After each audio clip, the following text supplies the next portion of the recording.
Hello and welcome to the First Brick Property Podcast, episode 25. My name is KM and I'm the director of First Brick Property Buyers Agency. The purpose of the podcast is to bring a casual style show to discuss all things property, with education being the key. Our episodes will range from discussing a variety of topics to having special guests who can share insights into the property world. Whether you're a beginner or a seasoned property investor, we believe this show will be able to further your knowledge and really remove any barriers into getting involved in the exciting and fun world of property. Now today I have a very, very special guest with me. We'll get into his story a little bit in the podcast today, and we'll discuss how this very special person has gotten into the property market and purchased his first investment property during COVID and during the coronavirus pandemic. He's sitting here next to me and he's looking a little bit awkward, so I'm just going to introduce him now so you can stop smiling at the camera and get into it. He is Doctor Mina Shehata. How are you, mate? I'm very well. How are you going, Kieran? Yeah, not too bad. Thank you for being on the podcast. I appreciate it. Thank you for inviting me. That's all right. If the podcast doesn't, if I don't like what you say, I'm going to just delete it. And I'm going to have to find someone else to do it. So watch out, yeah. I think it's going to be your loss, but that's fine. We'll go with that. No, I'm sure this will be a good episode. Before we get into it, Doctor Shehata, what's it like? Because I a few episodes ago I mentioned we had a rib injury due to soccer and I had to go to the hospital, and it was quite frantic. So I didn't actually get to speak to anyone there about what it's like, and I like to make conversation. What's it like being a doctor during the coronavirus pandemic world that we're living in at the moment? Yeah, in the COVID period. Look, it was. I think it's been a bit interesting, a bit of a roller coaster ride. I feel that both the public and even within the hospitals and the medical field don't know what to expect. There's like this sort of like mystery where you don't know if there's going to be, it's going to really attack or really affect Australia as much as it is globally. But I think initially, interestingly, it was when it all started around February, March, all the hospitals actually decided to went really quiet. And whenever you walk past the hospital, it would be like everything basically closed. You had this eerie feeling that something was going to go down. Yeah. You felt that something was going to go down, and you're like there'd be 5-10 patients, and you're like, what's going on? This is really bizarre. Yeah. And we're waiting for that massive spike. Yeah. But it didn't come. But now with the second wave, things are definitely a bit different. It's getting a bit busier, is it? Yeah, it's definitely. And I think maybe around April, May area, we started to see big amounts. It was full capacity for very long periods. Everyone that was meant to come in March decided to come 2 months later. So we get delayed presentations of all these people. It's really sad. Was it quiet because people that had other issues decided not to go because they were worried that Yeah, definitely. was at the hospitals and stuff? Yeah, it's a mix of maybe some people who possibly wouldn't have gone to hospital, I think. Or on the fence, they're like, you know what, I'm going to stay at home. Yeah. Everyone who, I don't know if there's an oldie that will be walking past that may have, I don't know, had a fall, was at home. So they never, you get reduced fractures, reduce this, reduce that. So, I think it was a mix of... Is that the term used at the hospitals, the oldies? No. Right, you're going to get me into trouble. No, that's cool. That's all right. So it's a bit busy at the moment. So we appreciate your time to be here. I know your schedule is very, very busy. It's been a little while trying to organise this get together. It has. So that's okay. We appreciate it, and we won't take too much of your time. Essentially, what I wanted to talk about today and why we brought you on is, you've got a very unique journey you've bought your first property. So first property in general, not you didn't have a home your own property before. It's an investment property and it's your first property. But you've also bought it during a time of there is a lot of uncertainty in the market or in the world, global economics. There's a lot of uncertainty because of COVID. And it's very interesting because there's a lot of people, we get contacted on a daily basis by 50, 60 people saying, hey, we want to buy a property, but we're just not sure if this is the time to do it. So I thought your stories may be able to help a lot of our listeners in terms of, taking away some of the pain or the questions that they might have or the uncertainty that they might have regarding moving forward. So let's start with, I guess, before you why did you decide you wanted to buy property? What put you in that path of, I want to buy a property, or this is the time to buy property, or I just want to think about property? Because it has been a little while, since me and you had our first discussion about buying property to when we actually executed, because of financing and loans and whatnot. Because we spoke the first time about property, it was last year, wasn't it? Yeah, maybe around 6 months ago or so, 6 or 7 months ago. So just at the start of the year or end of last year. But you were thinking about it before you spoke to me as well. So what was that like?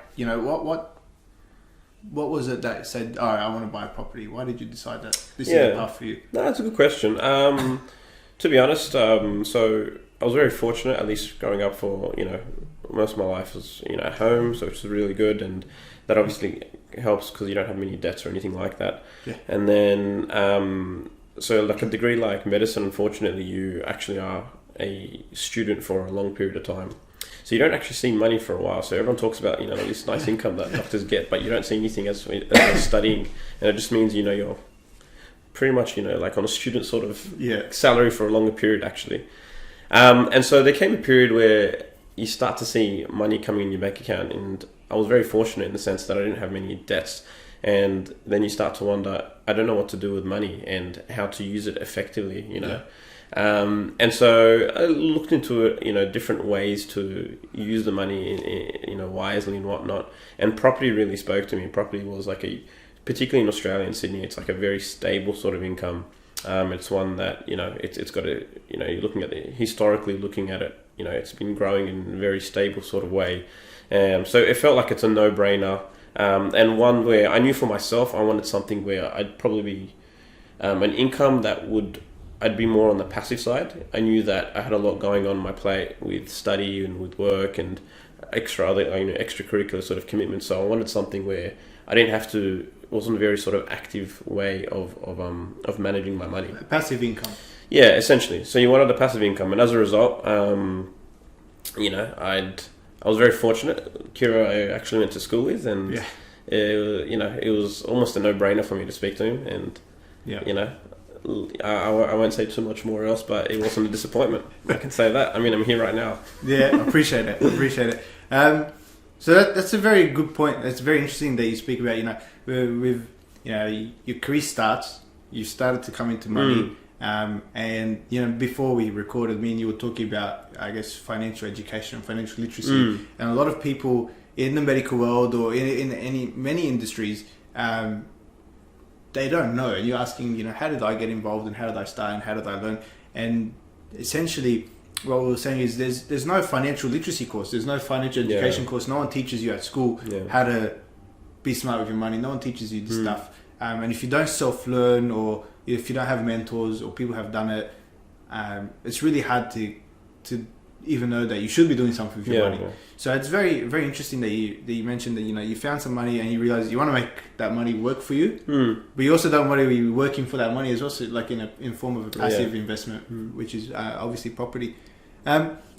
Obviously we know each other from school. From a long time ago, we went to the same school. But before you approached me, did you do your own research? Were you looking for property? Oh, certainly. Yeah. So, of course. So, what was that like?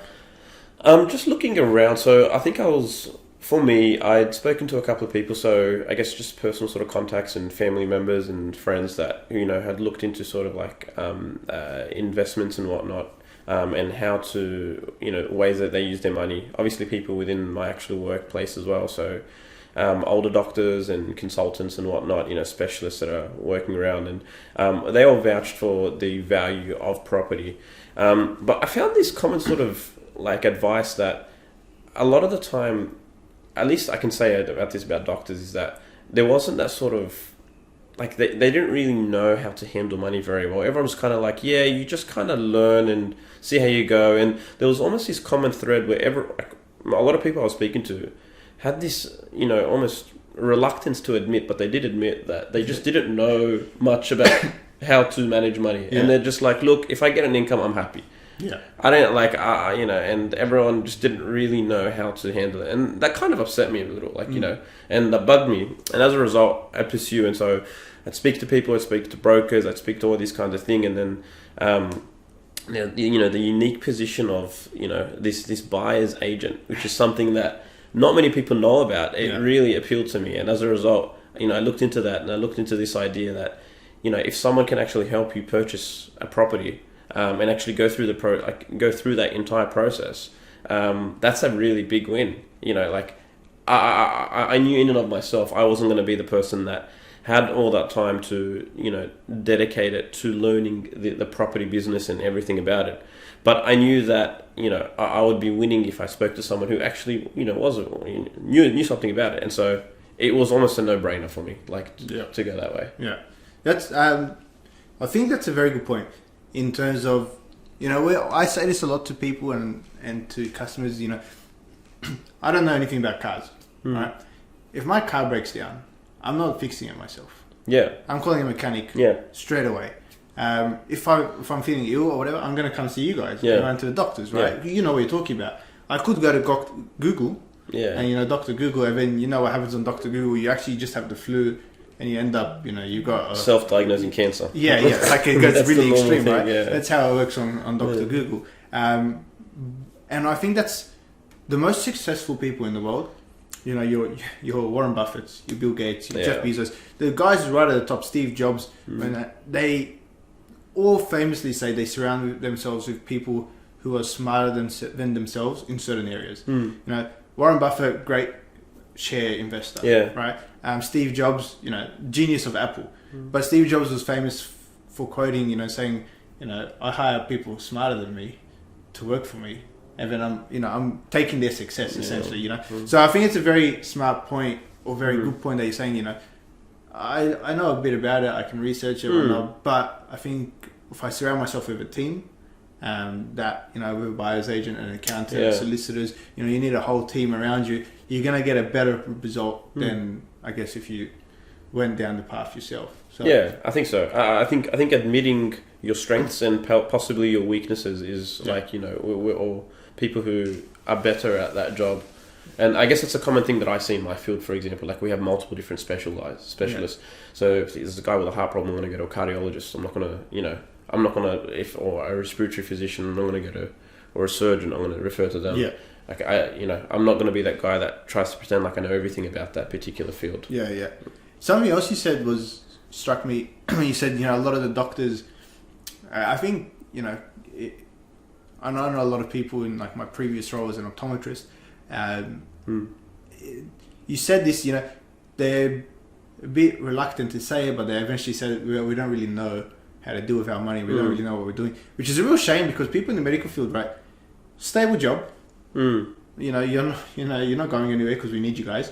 And it's a pretty secure income because you're not going anywhere, and the income is quite good.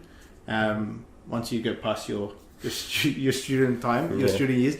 But, they're not letting their money work for them. And then they just say, we're happy to just make the income. And it's a real shame because there's so much opportunity, especially for these people. Yeah. Like, it's a huge amount of people that have this solid, decent income that could be making their money work so much harder for them. So it's very interesting. It's actually quite disappointing that they don't realize the opportunity, or maybe they know there's an opportunity, but they don't know how to harness it or what to do with it. So, very interesting. I might have to go to the hospitals and give seminars or something. Yeah, you would be welcome. You would be very much welcomed. But yeah, no, I think it is a serious point, and I think a large portion of it, not necessarily just because they're doctors, but I think it's just the nature of the job makes you time poor. Yeah. And as a result, I think that's probably a thing that not only doctors in the medical field will be experiencing, but I'm sure all the different areas, anyone who's stretched and has a couple of things on their plate, they become time poor. And to be an expert in an entirely new field who they may or may not be familiar with is a tiring thing, and it's a long process. Yeah, definitely. I mean, my sisters, for example, they both work full time. They got their kids and their children, and just between work, children, and trying to have some sort of life, there's no time to do research. There's no time to learn a new role. That's not happening. It's very difficult. So that's a very good point. We'll move into the actual journey of purchasing the property, and what was it like, working with us? This is going to be a little bit. I'm hoping this is going to be a little bit of a self promotion. If not, we've got problems. But really, actually, to tell people what is it like to work with a buyer's agent, because like you said, a lot of people don't know what a buyer's agent is or does, or how what the process is like, how it works. You know, do we just take control? How did you find the process working with us as a company from A to Z, and then actually the end result?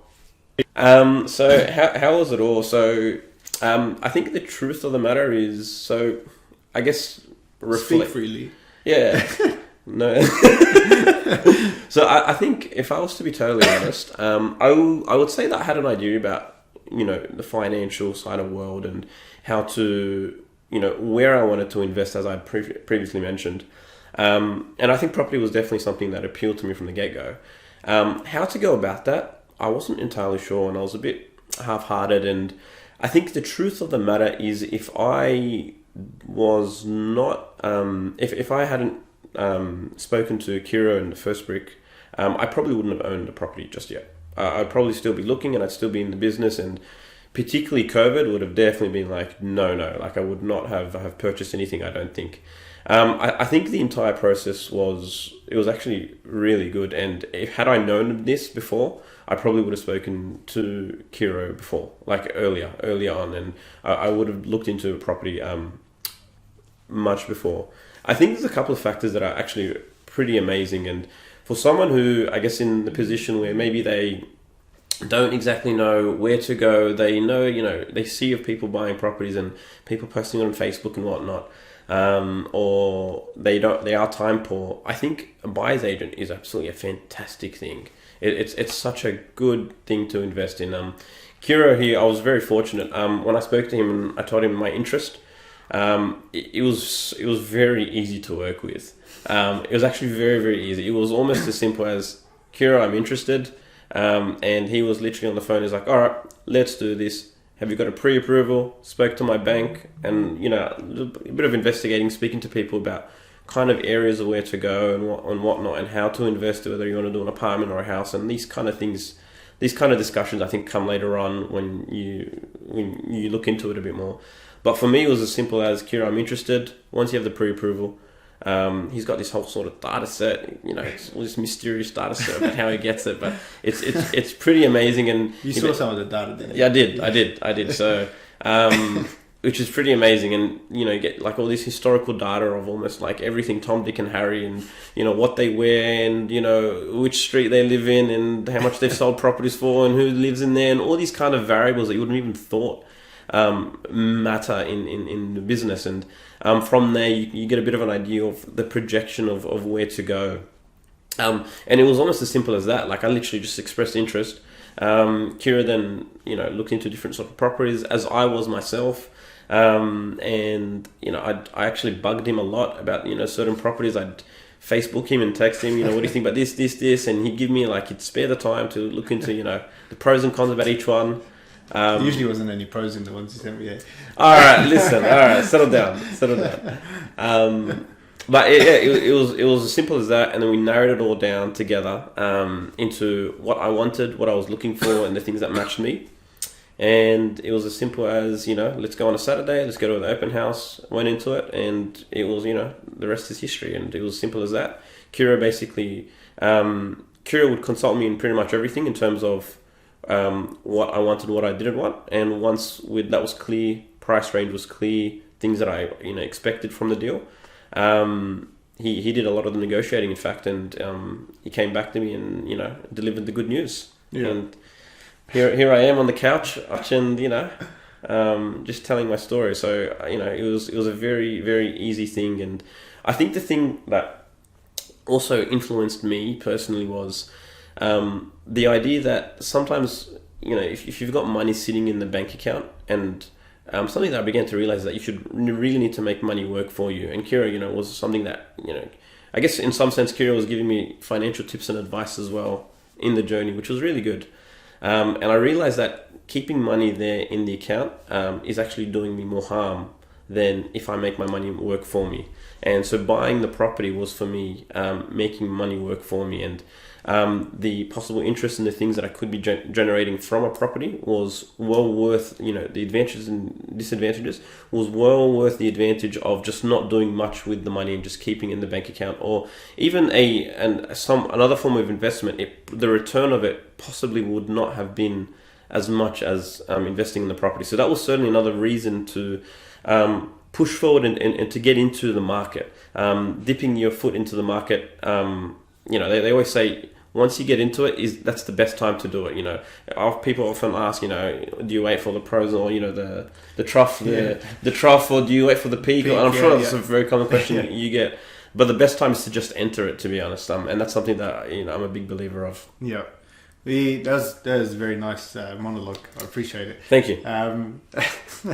Hopefully all of that was true. And it's not because I'm slipping a $50.